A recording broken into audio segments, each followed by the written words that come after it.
लफाला था सीधा साधा था मैं तो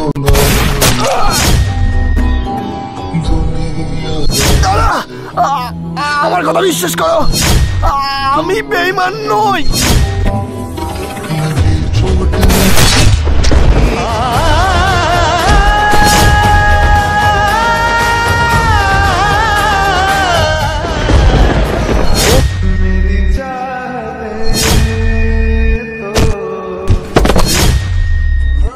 আজকে আমি আমার এই হাত দিয়ে আমার আদরের ছোট ভাইকে মেরে ফেলেছি।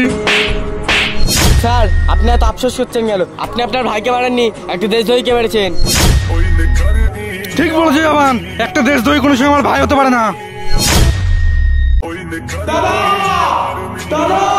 আরে এটা তোমার ভাইয়ের আওয়াজ না? এটা আমার মনে ভুল, কারণ 1 মাস আগে আমি আমার এই হাত দিয়ে আমার ছোট ভাইকে মেরে ফেলেছি। সত্যি তো এটা আমার ভাইয়ের আওয়াজ।